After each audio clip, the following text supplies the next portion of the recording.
안녕하세요. 뉴스 속 날씨 이세나입니다. 그린벨트 하면 교과서나 또 뉴스를 통해서 누구나 한 번쯤은 들어보셨을 겁니다. 1960년대 이후 급속한 산업화가 진행되고 도시 밖으로 무분별한 개발이 시작되면서 이를 막는 방법으로 그린벨트 제도가 생겼는데요.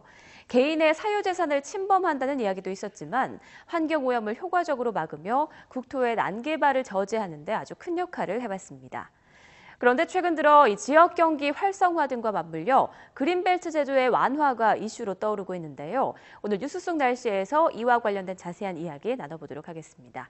환경운동연합의 박창재 처장 나오셨습니다. 안녕하십니까? 네, 안녕하세요. 네. 최근 그린벨트 해제 지역에 공장이나 상업시설이 들어설 수 있도록 하게 한다, 이런 정부 발표가 있었습니다. 이렇게 그린벨트를 둘러싼 논란이 끊이질 않는 이유는 무엇인가요?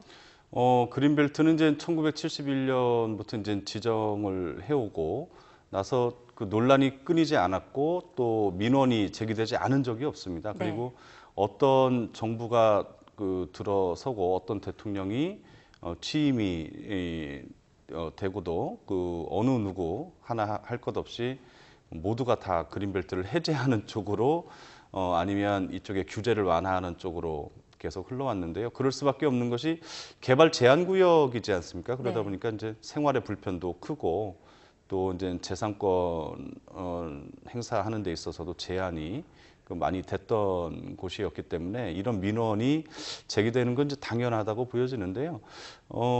그 실제로 이제 전체 역사로 놓고 보면 지정된 이후에 조금씩 해제된 부분도 있지만 가장 크게 해제된 거는 김대중 정부 시절에 이제 한 30% 정도가 해제가 됐고 그것이 또 이명박 그 정부 들어와서 또 한 7.8%가 그 보금자리 주택을 짓는다고 해서 해제가 됐고 지금에 있어서 이제 또 그 주거 지역의 그 용도 변경을 오히려 공장이나 그 상업 시설들이 들어올 수 있도록 그 규제 완화를 해서 지역 경제를 활성화하겠다 해서 이제 그 논란이 많이 되고 있죠. 네.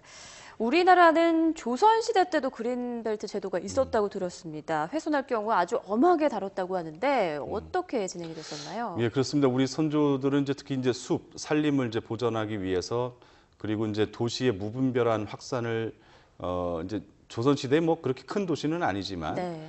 지금에 비할 바는 아니겠지만 그래도 이런 것을 막기 위해서 확장, 팽창을 막기 위해서 그 기본적으로 그랬던 것 같아요. 그러니까 전국에 골고루 흩어져서 살아야 된다. 그래서 이제 일종의 뭐 균형 있게 그 어느 한 곳에 특히 당시에는 한양이겠죠. 네. 서울에 이제 집중해서 사는 것이 오히려 지속 가능하지 않고 문제가 생긴다. 그래서 그 지금의 그 수도권이라고 할 수 있는 특히 이제 한양을 중심으로 한 이 주변 외곽 지역을 이제 금산이라고 해서 네. 지금의 그린벨트와 같은 그런 제도를 도입했다고 합니다. 그래서 이곳에서 뭐 벌목을 하거나 아니면 뭐 채석을 하거나 그 뭐 또 몇십 그루 이상의 뭐 소나무를 베거나 하면 아주 엄벌을 했다고 그래요. 뭐 네. 곤장 뭐 30대에서 100대. 곤장 100대라고 하면 거의 뭐 엄청난 그 범죄를 처형이거든요. 저질렀을 때. 예. 그래서 그렇게 엄하게 하면서 이곳의 산림도 보존하면서 그 하여튼 그린벨트에 비슷한 이런 것이 좀 계승되어 온 측면도 그 있기 때문에 지금도 국민적 동의를 나름대로 얻어가면서 계속 잘 유지되어 온 게 이 그린벨트가 아닌가 생각됩니다. 네, 그 계승해 와서 생긴 그린벨트의 목적이 바로 무분별한 도시의 확장을 막고 좀 녹지를 보전하자 이런 목적을 좀 두고 있는데요. 지금 현황은 어떻고 기능은 좀 제대로 하고 있는 건지 말씀해 예, 주시죠. 지금 이제 그린벨트 지역이 많이 해제도 됐고, 그리고 그 도시의 연담화, 그러니까 도시가 곧바로 경계도 없고 완화 지역도 없이 곧바로 붙어 있는 경우가 수도권을 보면 서울 주변을 보면 이제 상당히 많잖아요. 네, 근데 이제 벌써 이런 연담화가 일어난 곳이 상당히 많습니다. 그러니까 뭐 도시 옆에 바로 도시 경계가 어딘지도 모를 정도로 상당히 많고, 그리고 그간에 이제 그 정부나 지자체가 앞장서 가지고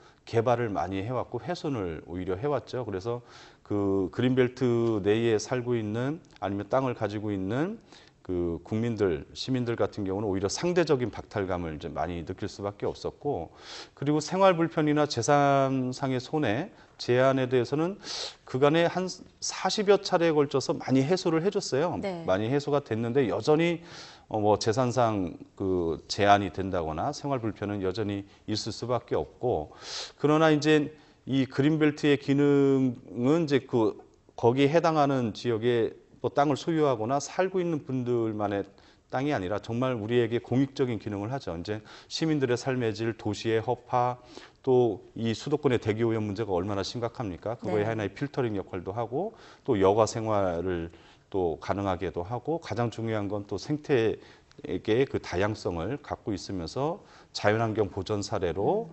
세계적으로도 사실 꼽힐 정도의 우수한 사례로 꼽히고 있죠. 네, 이렇게 그린벨트의 장점 그리고 역할들이 굉장히 많은데 그린벨트 제도가 좀 완화가 된다고 하면 좀 우려가 많이 됩니다. 마치 브레이크 없는 질주가 되지 않을까 이런 생각이 드는데요. 앞으로 이 난개발과 그린벨트 정책 좀 어떻게 절충을 이뤄야 할지. 예, 지금 네. 현재 그 뭐 상업시설이나 공장, 공업 지역으로 이제 용도 변경을 허가한다고 하면 대형 이제 쇼핑몰이라든지 이제 뭐 지금까지는 집만 자연 칠학, 애초에 이제 그린벨트가 지정되기 전부터 자연적으로 이루어졌던 이제 칠학 지역, 마을들이 있었을 텐데, 이곳에 이제 대형 쇼핑몰이라든지 고층 아파트라든지 뭐 대형 병원 뭐 이런 것들이 이제 들어서게 되고, 뭐 지금까지 기껏해야 4층, 5층 높이의 이제 건물이었었는데 이제 30층까지 그 시도에서 허가를 내준다고 하면 용적률 900%까지 가능하기 때문에 30층의 고층 아파트까지도 가능하게 되는 거죠. 그렇게 되면 대기 오염, 지금 수도권만 놓고 봐도 지금 그린벨트 그 전체 면적의 40%가 수도권에 있거든요. 서울과 네. 경기도에 있는데 이것이 이렇게 이제 무분별하게 난개발이 되고 훼손이 된다라고 하면 그 실제 해제되지 않은 지역의 훼손도 더 불러올 것이고, 현재 수도권의 그 교통 혼잡 비용이 한 14조 원 가까이 된다고 합니다. 네. 그리고 환경오염, 대기오염을 비롯한 환경오염, 소음 피해 이런 것을 관리하기 위해서 드는 비용이 한 8조에서 9조 정도 된다고 하는데, 이런 것들을 그린벨트를 통해서 많이 그 저감시켜주고 완화시켜주고 있는 거거든요. 네. 그런 걸 놓고 본다라면 우리가 이 그린벨트가 훼손됨으로 인해서 추가적으로 드는 비용이라든지 관리 비용이 어마어마할 것이다라는 이런 경제적인 측면에서도, 또 환경 복지 측면에서도, 주민들의 삶의 질, 시민들의 삶의 질 측면에서도 상당히 큰 영향을 받을 거다라고 보죠. 네, 국토 파괴를 막기 위한 최후의 보루라고 할 수 있는 이 그린벨트, 좀 나무를 보지 말고 숲을 봐야 한다라는 생각이 가장 많이 드네요. 오늘 말씀 고맙습니다. 네, 고맙습니다. 그린벨트는 말 그대로 개발 지역을 자연으로 둘러싸며 난개발을 방지하는 데 큰 역할을 해왔습니다. 더불어 녹지의 조성으로 국민들에게 쾌적한 환경을 조성하는 데도 큰 도움을 줬는데요. 물론 개발을 통한 지역 경제 활성화도 중요하지만 미래를 위해서 자연 환경을 보존하고 가꾸어 나가는 것도 중요하지 않을까요? 오늘 준비한 소식은 여기까지입니다. 시청해주신 여러분 고맙습니다.